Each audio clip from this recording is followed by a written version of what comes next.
Malaria एक प्रकार का इन्फेक्शियस फीवर है जो पहले, दूसरे, तीसरे और चौथे दिन अंतर दे देकर आता है। इसमें मरीज को सर्दी के साथ बहुत तेज बुखार चढ़ता है और कुछ समय बाद पसीना आकर यह बुखार उतर जाता है। यह होता है मलेरिया, जो लोगों को बहुत परेशान करता है। चलिए अब इसी के साथ जान लेते हैं उन फैक्टर्स को जो इसे क्रिएट करते हैं। जब मादा एनोफ्लीज मच्छर किसी मनुष्य को काटता है तो उसके ब्लड में प्लाज्मोडियम बैक्टीरिया को छोड़ देता है।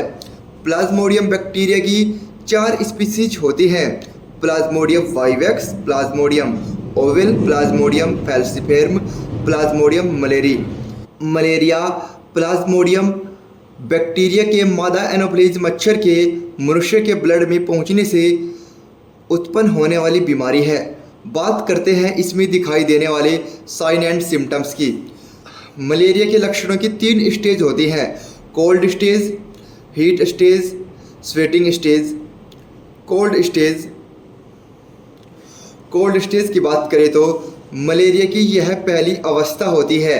इसमें उबकाई आती है, उल्टी होती है, बॉडी में दर्द रहता है और प्यास लगती है। कभी कभी पेशेंट जाड़े से थर-थर कांपने लगता है।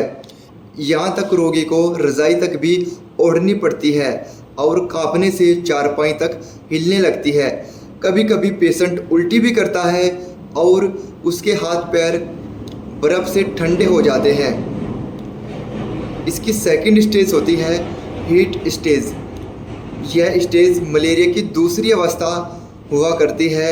इसमें रोगी को कुछ देर जाड़ा आने के बाद सारा शरीर गर्म हो जाता है। शरीर का टेम्परेचर 103 से 104 डिग्री फ़ारेनहाइट तक चढ़ जाता है। रोगी छटपटाता है और अटसट पकने लगता है। यह अवस्था बहुत देर तक बनी रहती है, लगभग 3 से 4 घंटे तक। इसकी थर्ड स्टेज होती है स्वेटिंग स्टेज। यह स्टेज 24 घंटे तक बनी रहती है। इसमें पसीने के साथ बुखार कम होने लगता है। पेशेंट के कपड़े भी पसीने से भीग जाते हैं। अगर यह अवस्था ज़्यादा दिनों तक बनी रहे तो पेशेंट की लीवर एंड स्प्लीन बढ़ जाती है।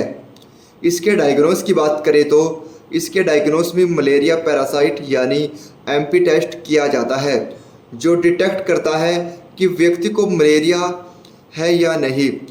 और अगर इसके ट्रीटमेंट ड्यूरेशन की बात करें तो इसका ट्रीटमेंट 10 से 15 दिन चलता है।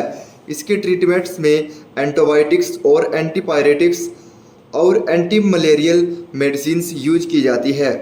यह था मलेरिया के बारे में ओवरऑल कि मलेरिया क्यों होता है, इसके क्या साइन एंड सिम्टम्स होते हैं, क्या डायग्नोस होता है और इसका ट्रीटमेंट कितना चलता है।